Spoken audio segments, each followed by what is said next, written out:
Bismillahirrahmanirrahim. Assalamualaikum warahmatullahi wabarakatuh. Waalaikumsalam warahmatullahi wabarakatuh. Innal hamdalillah nahmaduhu wa nasta'inuhu wa nastaghfiruh wa na'udzu billahi min shururi anfusina wa min sayyiati a'malina. May yahdihillahu fala mudilla lahu wa may yudlil fala hadiya lahu. Asyhadu an la ilaha illallah wa asyhadu anna Muhammadan abduhu wa rasuluhu la nabiyya ba'dahu. Amma ba'du. Bismillahirrahmanirrahim. All praises be to Allah, the Lord of the worlds.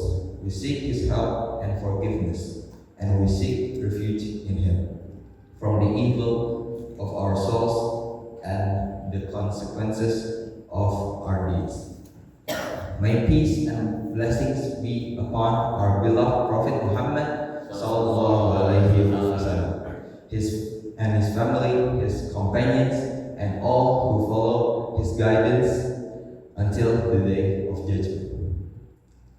Dear brothers and sisters of Insan Cendekia, today I would like to remind myself and all of you about the importance of performing sholat, one of the daily prayers that we also do in this mosque.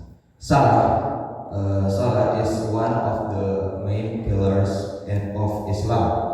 It is not just an act of worship, but it is also a direct connection between the servant and his creator. Allah Subhanahu wa Ta'ala commands us in the Quran, Surah Al-Baqarah, verse 43.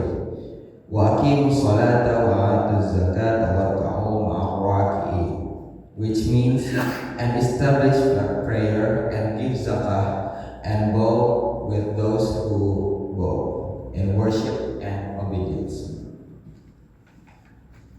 Okay, from this verse, we all can conclude that sholat is not just a recommendation, but it is an obligation upon every Muslim. It is the first deed that will be questioned on the day of judgment.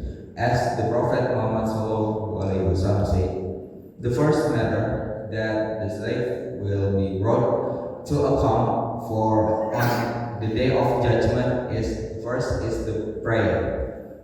If it is the sound, then the rest of his deeds will be sound.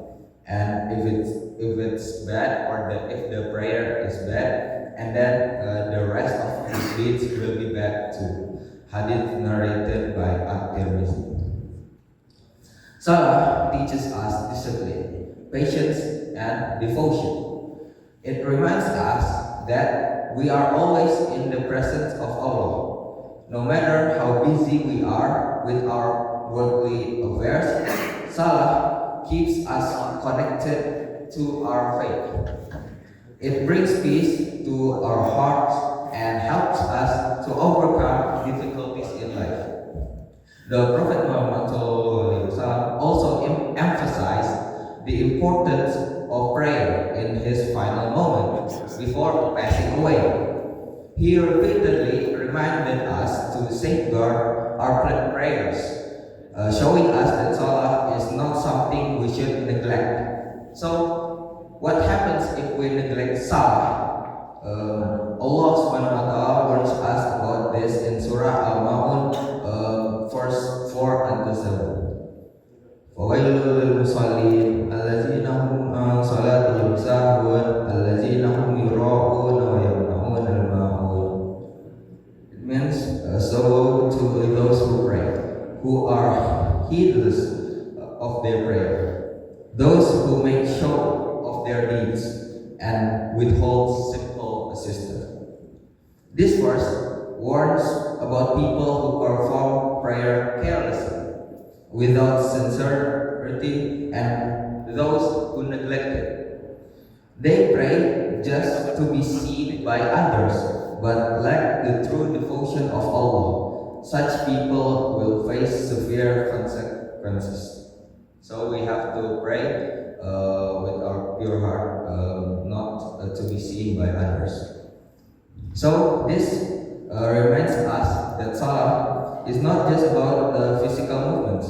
It is about the heart's connection to Allah. If we are lazy in our prayers, or only pray for showing others, then our salah becomes meaningless in the sight of Allah.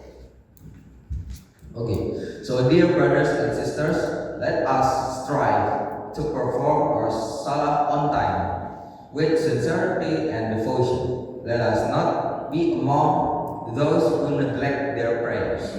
Salah is a gift from Allah, a source of strength and tranquility in our lives. May Allah make us among those who establish prayer